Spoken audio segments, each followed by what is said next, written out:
Hello everyone, क्या हाल चाल आप लोगों के। तो देखो, आप सभी का स्वागत है कुंभज क्लासेज के डिजिटल प्लेटफॉर्म पर।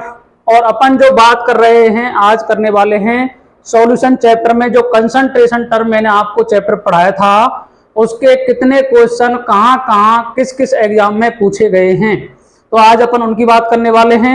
और देखिए, कंसंट्रेशन टर्म हमारे लिए बहुत ही उपयोगी है। कंसंट्रेशन टर्म का मतलब है सांद्रता की इकाइयां। तो सांद्रता की इकाइयों से जो सॉल्यूशन चैप्टर है ना कंप्लीट बच्चों, वो पूरा सांद्रता की इकाइयों से ही कंप्लीट हो जाता है। तो इसलिए आप याद रखें कि आपको दो ही, मैंने पहले ही बताया था कि यदि आपको क्वेश्चन पूछे जाएंगे तो दो ही तरीके से पूछे जा सकते हैं, या तो कोलिगेटिव प्रॉपर्टी से या फिर कंसंट्रेशन टर्म से। तो देखो, कंसंट्रेशन टर्म पर जितने भी क्वेश्चन पूछे गए हैं आज तक आरपीएससी ग्रेड 1 में, हरियाणा पीजीटी में, कॉलेज लेक्चरर में और या फिर ईएमआरएस पीजीटी में, उनकी आज अपन बात करने वाले हैं। तो देखिएगा, एक बात और बच्चों, जब समय सही होता है ना तो सारे काम अच्छे होते हुए चले जाते हैं, लेकिन यदि समय खराब हो तो क्या है, सारे काम बिगड़ जाते हैं। अच्छे काम भी करोगे ना वो भी बिगड़ जाते हैं। तो देखो, एक बार क्या हुआ कि जैसे एक नेताजी भाषण दे रहे थे। तो नेताजी ने क्या किया, कोई भाषण दे रहे थे तो किसी को भी समझ में नहीं आई बातें, लेकिन नेताजी का क्या था, समय सही था। तो एक क्या बुजुर्ग आदमी क्या कर रहा था, उसमें बैठ करके जो तंबाकू होती है ना उसको इस तरीके से पीट रहा था यूं। अब लोगों ने समझा कि ताली बजा रहा है।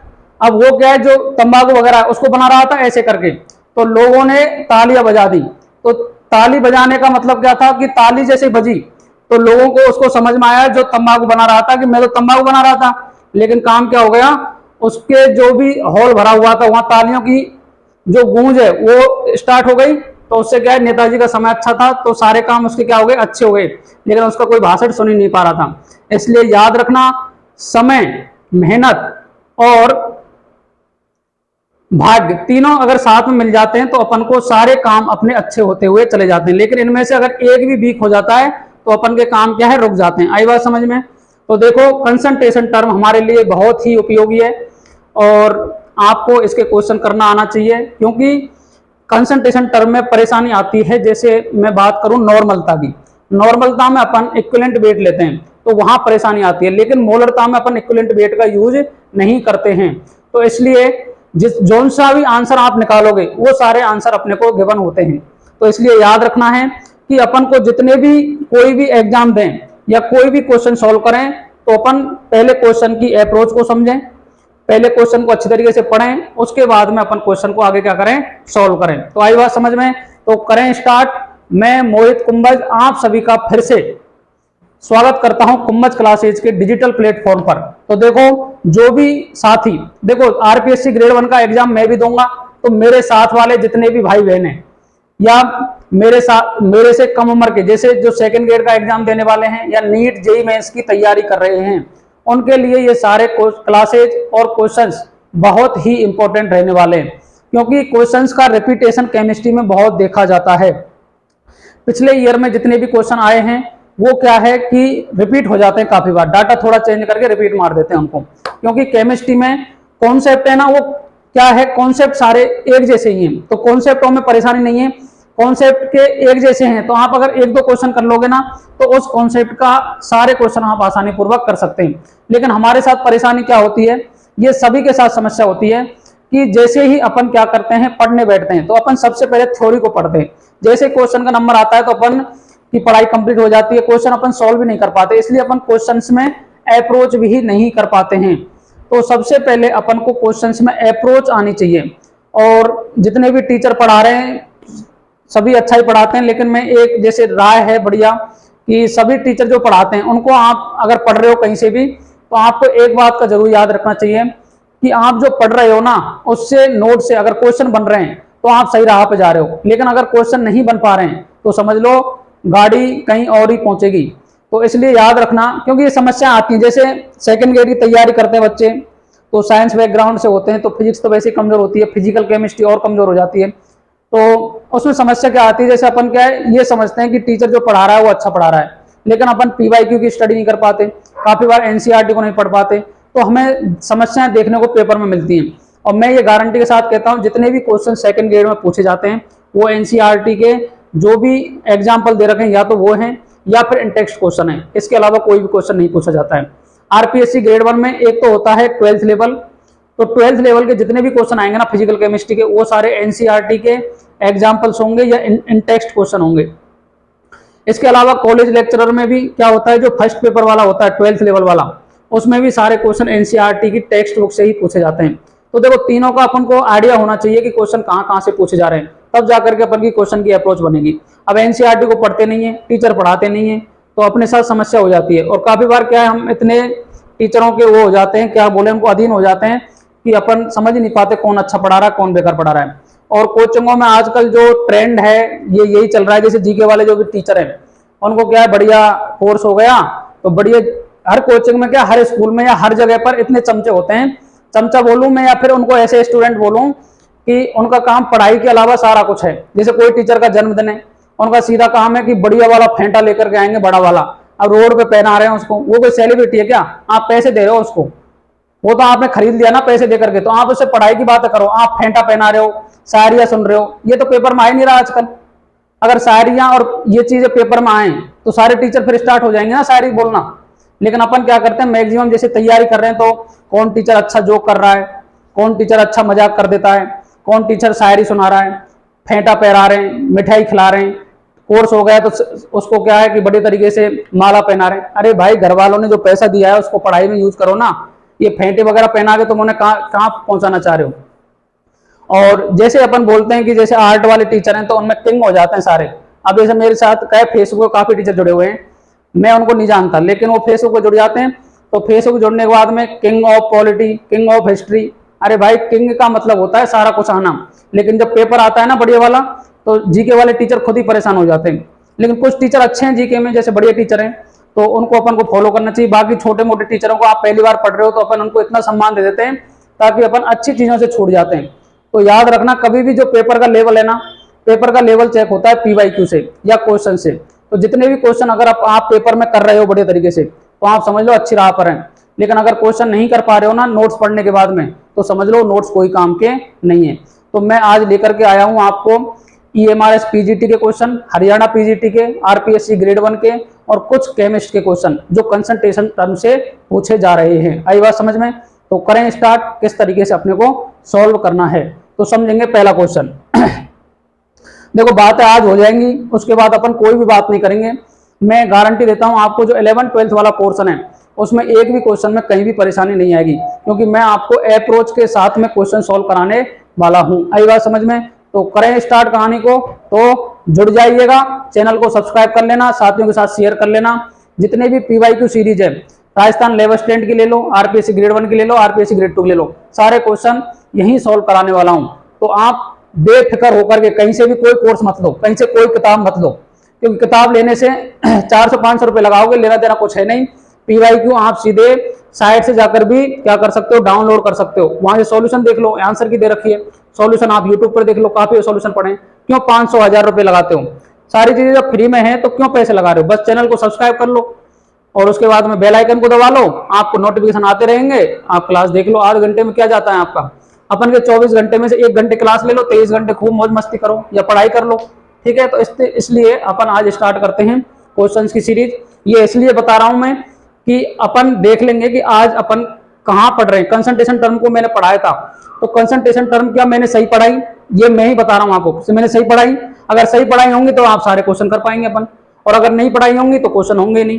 तो इसलिए याद रख लो कि जितने भी कंसंट्रेशन टर्म हो या कोई भी थ्योरी वाला पार्ट हो, यदि उसके पढ़ने के बाद में क्वेश्चन सॉल्व कर पा रहे हो तो आपको अच्छी दिशा में जा रहे हो। आई बात समझ में? अब देखिएगा क्वेश्चन की बात करते हैं अपन। तो पहला क्वेश्चन देखो, ये आया हुआ है EMRS PGT 2023 में। कहां पूछा गया है जी? EMRS PGT 2023 में। ठीक है, अब देखो सांद्र H2SO4, सांद्र H2SO4 का एक नमूना है जिसका भार से जो भार परसेंट दे रखा है वो 75.7% दे रखा है। H2SO4 है, उसका घनत्व इतना दे रखा है जी। बिलियन में H2SO4 की मोलरता ज्ञात करो। कैपिटल M फाइंड करना है अपने को। क्या फाइंड करना है? कैपिटल M फाइंड करना है। दो तरीके हैं इसके, या तो पहले आप देखो सॉल्यूशन की बात करें, या तो आप पहले क्या करो, D बराबर एम बाई बी। तो यहां से क्या निकाल लोगे बताओ? आपको ये दे रखा है 95.7%, तो 95.7% तो क्या है इसमें बताओ? 95.7 ग्राम, 95.7 ग्राम तो सॉल्यूट है जी। बोलो अब शेष कितना बचा इसमें? बोलो 4.3 ग्राम ये सॉल्वेंट बचा। टोटल कितना हो गया? ये 100 ग्राम हो गया। 100 ग्राम सॉल्यूशन है, ठीक है जी। 100 ग्राम सॉल्यूशन है तो आपको पता है एम कितना दे रखा है? 100 ग्राम दे रखा है। अपॉन बी मेरे को फाइंड करना है यहां से, तो बी में फाइंड करूंगा तो 1.84 से डिवाइड कर दूंगा ग्राम एम एल इनवर्स, तो ग्राम से ग्राम कट गया। अब इसको आप सॉल्व करोगे तो ये 10,000 में भाग देना 184 का, यहां से बी निकल जाएगा। मैंने लिख दिया एक्स आ गया जी बी। करने का तरीका समझो, करने के तरीके से आंसर लाना कोई बड़ी बात नहीं है, आपको तरीका समझना है किस तरीके से सॉल्व करना है पेपर में। क्योंकि देखो कैलकुलेशन में कोई भी परेशानी नहीं आती, गुणा भाग प्लस माइनस करने में कहीं भी परेशानी नहीं है, लेकिन जब क्वेश्चन का तरीका समझ में आ जाएगा ना तो आपको मजा आ जाएगा क्वेश्चन करने का। तो देखो मैंने यहां से निकाला, ये आ गया जी एक्स एम एल। क्या आ गया जी? एक्स एम एल है आ गया। अब मेरे को पता है कैपिटल एम बराबर W upon M W into, अब एम एल में आइए ना वैल्यू, तो 1000 upon B in M L. W कितना दे रखा है बताओ? 95.7 ग्राम। कितना दे रखा है? 95.7 ग्राम, ठीक है जी। मॉलिक्यूलर वेट H2SO4 का कितना होता है? तो देखो H2SO4 हाइड्रोजन का 2 होगा क्योंकि एक हाइड्रोजन का 1 है, सल्फर का 32 होता है, ऑक्सीजन 1 का 16, हाँ 4 के कितने हो गए? 64 हो गए। सभी को ऐड करोगे तो 98 ग्राम मोल इनवर्स आएगा। ये क्या आएगा? 98 ग्राम मोल इनवर्स आने वाला है। तो 98 ग्राम मोल इनवर्स आने वाला है। मल्टीप्लाई करो 1000 से अपॉन बी। अब बी कितना? एक्स निकाला मैंने यहां से, तो यहां से एक्स अब लीटर में चेंज हो गया है भैया ये, क्योंकि जब आपने 1000 से डिवाइड किया है ना तो ये 1000 ऊपर की साइड चला गया, ऊपर की साइड जाने के साथ में क्या हुआ? ये लीटर में चेंज हो गया। अब पता है ग्राम से ग्राम कट गया, बोलो ग्राम से ग्राम कट गया, मोल ऊपर चला जाएगा, तो जो भी यूनिट आएगी, अब इसको जब कंप्लीट सॉल्व करोगे ना तो 17.9 मोल पर लीटर यूनिट आ जाएगी इसकी, मोल पर लीटर। अब देखो ये तरीका है एक करने का, अगर ये तरीका समझ में आ रहा है तो बहुत अच्छी बात है। सेकंड तरीका मैं बताता हूं, यदि ये तरीका करने के बाद में अगर आपको सेकंड तरीका सीखना है तो ये तो है दैनिक जीवन की क्रियाकलाप, और अपन को पढ़नी है मेंटोस जिंदगी। तो मेंटोस जिंदगी का मतलब है कि अपन को क्वेश्चन को देखा और सीधा आंसर निकाल दिया। तो देखो ये उतार लो आप, अब एक्स एम एल निकाल सकते हो आप यहां से। 184 का डिवाइड करोगे 1000 में तो ये अप्रोक्सीमेट 2 है, तो ये 5 आ जाएगा, और 5 से कुछ ज्यादा आएगा, 5 पॉइंट कुछ इस तरीके से आ जाएगा। तो 5 का भाग दे लोगे तो 17.9 आ जाएगा ये, ठीक है। एक तरीका तो ये है इसको करने का। दूसरा तरीका बताता हूं मैं, तो दूसरा तरीका समझिएगा किस तरीके से सॉल्व करना है। आ गया? लिख लो एक बार इसको, ठीक है। अब बढ़ते हैं अपन सेकंड तरीका। ये तो अपना दैनिक है, इसको तो कोई भी कर सकता है जिसको करना आना चाहिए।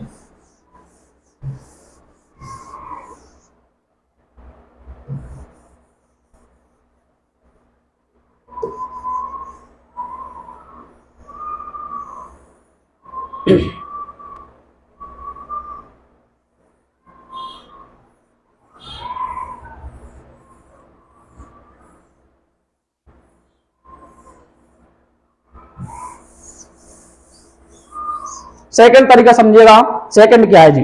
तो सेकंड में देखो, अब आपको मैंने बताया था कि एम बराबर होता है percent weight by weight into 10 into D upon molecular weight of solute. ये क्या है? मेंटो जिंदगी है, वो क्या है? डेली जीवन वाली जिंदगी है। तो मेंटो जिंदगी में आपको ना कोई मास निकालना है, ना कोई वॉल्यूम निकालना है, कुछ नहीं निकालना है, आपको सीधा क्या करना है? इसमें डाटा पुट करना है।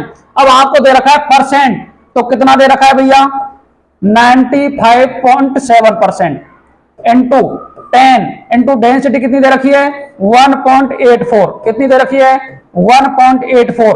अपॉन मॉलिक्यूलर वेट कितना दे रखा है, अब निकालना आना चाहिए H2SO4 का मॉलिक्यूलर वेट। ये चीजें तो क्या रटी हुई होनी चाहिए। H2SO4 का मॉलिक्यूलर वेट होता है 98। ठीक है जी, अब इसको सॉल्व कर लो सीधा ही, ये आएगा 17.9। कितना आएगा 17.9, और 17.9 को जब आप सिग्निफिकेंट फिगर द्वारा राउंड अप करोगे तो ये आ जाएगा 18 के लगभग। कितना आ जाएगा 18 के लगभग। तो कौन सा ऑप्शन हो जाएगा, D option is the correct answer. ठीक है, ये सी ऑप्शन इसमें नहीं होगा। काफी बार क्या है, कोई भी अपन मल्टीप्लिकेशन करते हैं या कोई भी करते हैं तो थोड़ी बहुत कमी हो जाती है, तो मैक्सिमम का आंसर इसमें सी आया था, लेकिन इसका आंसर है डी। आगे कहानी समझ में, बोलो। इस तरीके से अपन को दो तरीके से क्वेश्चंस को करना आना चाहिए। अब चलते हैं नेक्स्ट क्वेश्चन।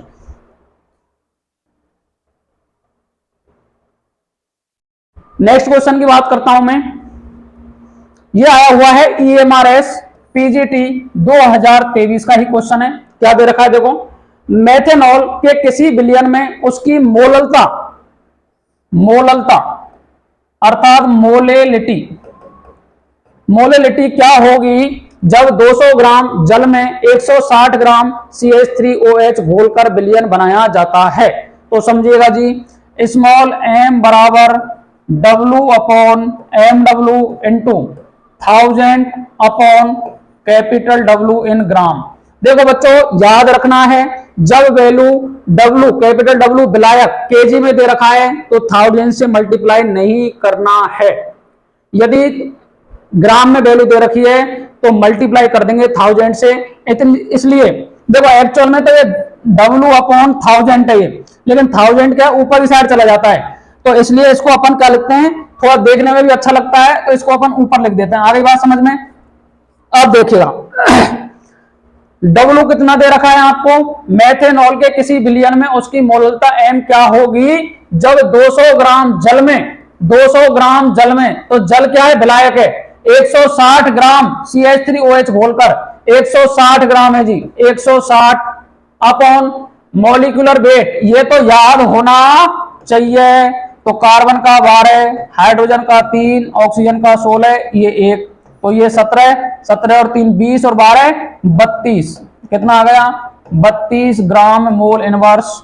तो 160 ग्राम और ये आ गया 32 gram mole inverse into 1000 divide by कितना ग्राम है जी, 200 ग्राम है, 200 ग्राम। अब 200 ग्राम है ना, इसको मैंने केजी में चेंज कर लिया, तो ये आ गया 200 केजी। आगे बात समझ में, बोलो। निकाल लोगे इस तरीके से, कर लो सॉल्व अब इसको।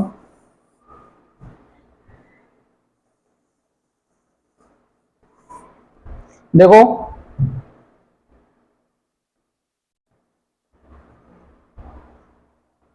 ये आ गया केजी। ठीक है, ग्राम से ग्राम गया, मोल ऊपर चला जाएगा, ये 5 बार कटा। ठीक है, 5 बार कटा, 32 से ये भी 5 बार ही कटा, तो ये आ गया 25 मोल पर केजी, और मोल पर केजी को ही बोलते हैं स्मॉल m। तो कौन सा आंसर हो गया बताओ, B option is the correct answer. B option इसमें क्या हो जाएगा, अपना आंसर हो जाएगा। EMRS PGT 2023 में कंसंट्रेशन टर्म से पूछा गया क्वेश्चन है। आई बात समझ में। नेक्स्ट क्वेश्चन है, यदि तुल्यता बिंदु के लिए 0.100 mHCl 32 ml का अनुमापन 25 ml BaOH का होल 2 विलयन से किया जाता है, तो आरंभिक BaOH का होल 2 बेरियम हाइड्रोक्साइड विलयन की मोलरता कितनी होगी। यह भी EMRS PGT में पूछा गया है। तो देखो बच्चों, इसमें गलती होने के चांस बहुत ज्यादा हैं। आपको जब डाइल्यूशन के फॉर्मूले लिखाया था ना मैंने, देखो M1 B1 बराबर M2 B2। ठीक है, ये कहानी कब है पता है, कब है बताओ, ये कहानी जब है जब मोलरता दे रखी है। यदि ग्राम इक्विवेलेंट की बात करता तो अपन इसके मोल फैक्टर से भी भाग देते, एन फैक्टर से भी क्या कर देते, इसको डिवाइड कर देते, लेकिन ऐसी कहानी नहीं है, ये काम नहीं करना है आपको। M1 बताओ, HCl के ले लूं मैं, यहाँ HCl के ले लिए, यहाँ BaOH का होल 2 के ले लिए, बताओ। अब देखो M1 कितना है 0.100 इंटू कितना है 32 ml है जी, बराबर कर दो 25 ml, अर्थात m को मेरे को फाइंड करना है, इसको 25। आगे बात समझ में। अब बताओ, तो ये 32 100,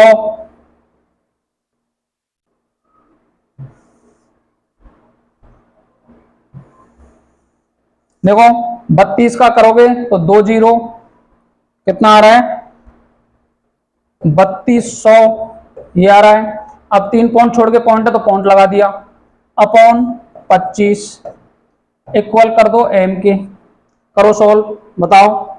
ये जीरो तो हट ही गए पीछे से, ठीक है जी।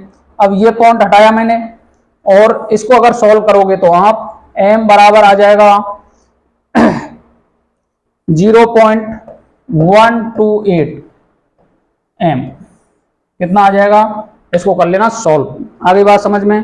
कहानी 3.2 है, तो ये इसको पॉइंट को हटाओगे तो 3 जीरो बढ़ानी पड़ेगी, 1 2 3, तो 2 जीरो से तो 2 जीरो गई। अब 250 का भाग देना है 32 में, तो देखो पॉइंट लग गया, बोलो पॉइंट लग गया, जीरो बढ़ गई, जीरो बढ़ गए 320 हो गए, तो एक बार गया, ये एक बार गया 320 में से 250 गए तो 70 बचे, 70 का 700, तो 250 दूना 500, बोलो 500 हो गए। अब 200 बच गए, फिर 200 का हो गया 2000, 2000 तो 25 अट्ठे 200, 0.128 m आ जाएगा इसका आंसर। कैलकुलेशन कोई बड़ी बात नहीं है, समझना है कि किस तरीके से सॉल्व करना है। यदि देखो यहां तुल्यता बिंदु पूछा है, अब यहां m की जगह होता n, क्या होता जी सर, n होता, क्या होता,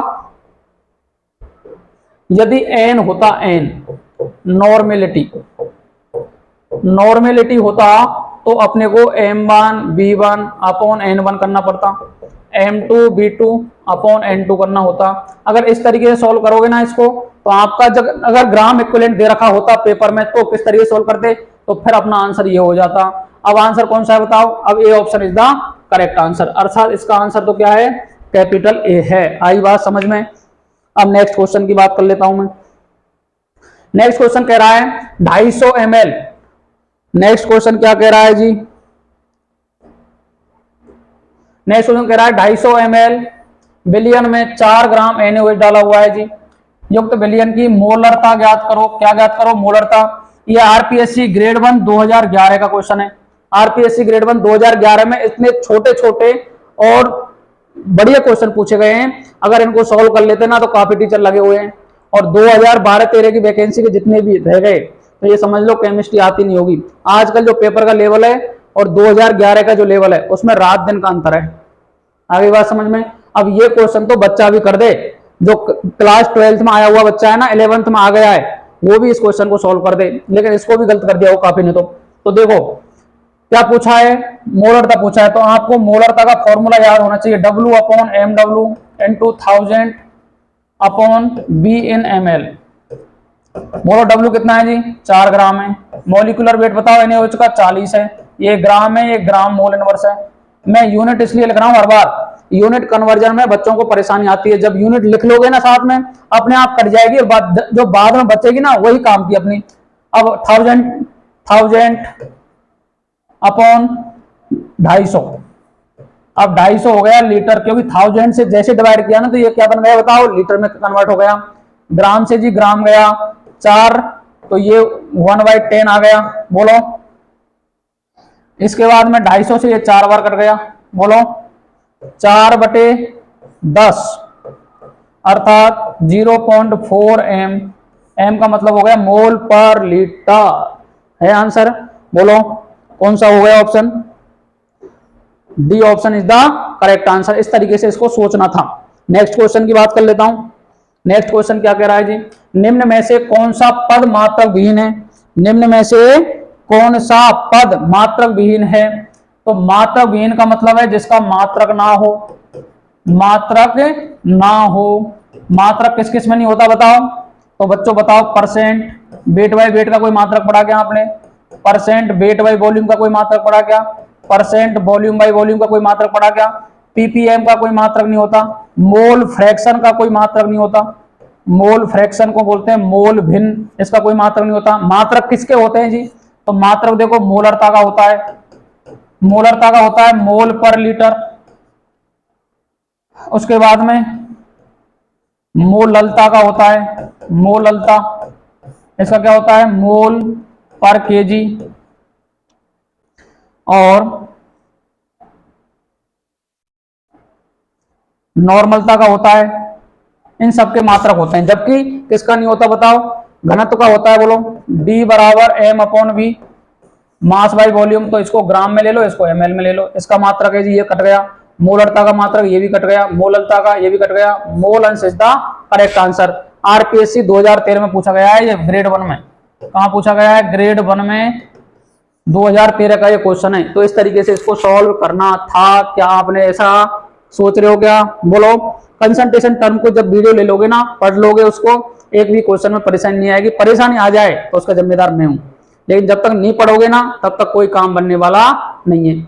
आगे बात समझ में? नेक्स्ट बात कर लेते। चलो, नेक्स्ट क्वेश्चन क्या कह रहा है, 1 बिलियन के 3 घटक एबीसी हैं जी, प्रत्येक का मोल ये है, मोल भिन्न का योग कितना होगा बताओ। आरपीएससी 2018 में पूछा गया है। तो मैंने आपको बताया था बच्चों, x A plus X B का मान 1 के बराबर होता है। अर्थात जो मोल फ्रैक्शन है ना, इसका जो मैक्सिमम वैल्यू है वो 1 के बराबर होती है। अब देखो, इसने पूछा है कि 0.2 है, तो देखो 0.2 डिवाइड बाई 0.2 0.2 0.2 ऐसे कर दोगे तो बताओ 0.2 डिवाइड बाई 0.6 अर्थात 1/3 आ गया। 1/3 आ गया। तीसरा पार्ट आया ये 1/3, ऐसे सभी के निकाल लो, सबको ऐड कर लो, 1 के बराबर आ जाएगा। मैक्सिमम कितना आएगा बताओ, 1। इसको तो कोई भी कर सकता है। मैक्सिमम जो मोल फ्रैक्शन की जो मान है ना, वो 1 के बराबर होता है। ये आरपीएससी ग्रेड 1 2018 का क्वेश्चन है। आगे कहानी समझ में? बोलो, किसी को कोई परेशानी समस्या? अगर मेरे को एक्स भी निकालना है, ये तो एक्स हो गया, अगर एक्स भी निकालना है तो वही 0.2 अपॉन 0.6, ये भी 1/3। एक्स ही निकालना है तो 0.2 डिवाइड बाई 0.6, ये भी 1/3। ऐड कर दो जी, X A plus X B plus X three. बोलो एक्स सी, बोलो 1/3 प्लस 1/3 करोगे, 3 तो आ गया एलसीएम और 3 ही ऊपर से आ जाएगा, तो 1 के बराबर आ गया। किसके बराबर आ गया? 1 के बराबर आ गया। आगे बात समझ में? बोलो, किसी को कोई परेशानी नहीं है? परेशानी? चलो तो आगे चलें। नेक्स्ट क्वेश्चन समझो। नेक्स्ट क्वेश्चन है आरपीएससी ग्रेड 1 2018 का क्वेश्चन है ये। क्या क्वेश्चन कह रहा है, जब 200 ग्राम बेंजीन में 6 ग्राम एसिटिक एसिड मिलाया जाता है तो बिलियन की मोललता ज्ञात करो। मोललता का मतलब समझते हो क्या? स्मॉल m बराबर W upon MW into 1000 divide by W इन ग्राम में। क्या कह रहा है जी, जब 200 ग्राम बेंजीन में 6 ग्राम CH3COOH, तो 6 ग्राम तो ये है जी। अब CH3COOH का मॉलिक्यूलर वेट कितना होगा? 12 प्लस 3 प्लस 12 प्लस 32 प्लस 1। तो देखो 12 3 15 15 15 15 15 15 और ये हो गया 44 45। तो 15 प्लस 32 42 43 45 कितना आ रहा है ये? 12 3 15 15 और 32, 15 प्लस 12 प्लस 32 प्लस 1, तो 3 3 2 5 5 और 5 10, 1 और 1 2 3 5 6। क्या एसिटिक एसिड का जो मॉलिक्यूलर वेट है 60 आएगा। 1000 करो डिवाइड बाई W कितना दे रखा है जी? 200 ग्राम दे रखा है जी, 200 ग्राम दे रखा है। तो 200 ग्राम दे रखा है, तो 200 ग्राम के साथ में अब सॉल्व कर लो इसको।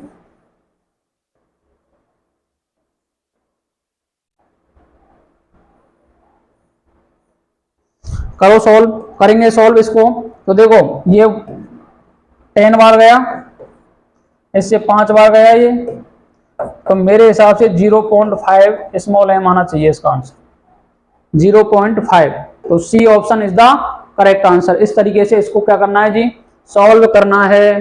बोलो कैसी लगी क्लास? अब चलें आगे, और क्वेश्चन है इसमें भी और करेंगे अपन। नेक्स्ट क्वेश्चन कहाँ पूछा गया है जी? हरियाणा पीजीटी में पूछा गया है। कहाँ पूछा गया है? हरियाणा पीजीटी में। क्या कह रहा है जी? 3m NaCl है जी, 300 ml का विलयन है जी, तथा 4m BaCl2 है जी। 200 ml के विलयन को मिलाकर के क्या बना रहे हैं? विलयन में क्लोराइड आयन। किसकी पूछा है? क्लोराइड आयन की मोलर सांद्रता क्या होगी? इसने पूछा है कि सर अपन ने तो एक तो ले लिया NaCl और एक ले लिया बेरियम क्लोराइड। अब अपने को पता है कि जब सॉल्यूशन में आपने मिलाया इनको तो क्लोराइड आयन की सांद्रता क्या होने वाली है। कहां पूछा गया? हरियाणा पीजीटी 2020 में पूछा गया, ये कोरोना में। क्या करेंगे देखो, क्लोराइड आयन की सांद्रता पूछिए तो क्लोराइड आयन M बराबर पता है, जब मिक्स करते हैं तो M1V1 plus M2V2 divide by V1 plus V2, ये होता है मिक्सिंग का फॉर्मूला। आगे बात समझ में? तो बताओ, अब NaCl है तो NaCl है, NaCl से एक तो Na प्लस मिलेगा जी और एक मिलेगा Cl माइनस। BaCl2 से एक तो मिलेगा बेरियम +2 और 2Cl माइनस मिलने वाले हैं। अब बताओ क्लोराइड आयन टोटल कितने मिल रहे हैं? 3 मिल रहे हैं। कितने मिल रहे हैं? 3 मिल रहे हैं। तो 3 मिलने के लिए बताओ M1 बताओ पहले, तो 3 इंटू V1 कितना है? 300 है जी, प्लस ये M2 बोलो तो 2 क्लोराइड आयन मिलेंगे यहां से, तो 2 मिलेंगे तो 2 इंटू 4 इंटू 200 डिवाइड बाई करो V1 प्लस V2। अब वॉल्यूम जुड़ जाएंगे 300 और 200, 300 प्लस 200 तो बताओ 900 प्लस 4 दूनी 8 दूनी 1600 डिवाइड बाई 500। अब बताओ 2500 डिवाइड बाई 500 करो सॉल्व जी, 5 बार कट गया, ये कितना आ गया बताओ? 5m, 5 capital M। तो क्या दिख रहा है आपको आंसर? तो A option is the correct answer. इस तरीके से इसको क्या करना है जी? सॉल्व करना है। हरियाणा पीजीटी में पूछा गया क्वेश्चन है, आरपीएससी ग्रेड 1 में पूछ सकता है इसको, क्योंकि बच्चे चक्कर खा जाएंगे इसमें। इसको करेंगे ना तो चक्कर खा जाएंगे एक ही बार में। अगर Na की पूछे तो क्या करोगे बताओ? Na तो एक ही जगह है ना, तो एक है बस, M1V1 Na का आ जाएगा। बेरियम कितना? बेरियम भी एक ही है, तो M2V2। जो M2V2 वाली कंसंट्रेशन टर्म है ना, 4 दूनी 8, तो ये, लेकिन वॉल्यूम तो सभी का जुड़ेगा ना, वॉल्यूम तो यहाँ V1 V2 तो सभी का जुड़ेगा, तो 4 दूनी 8, 800 बटे 500, Na का 900 बटे 500। इस तरीके से अपन सभी की कंसंट्रेशन निकाल सकते हैं।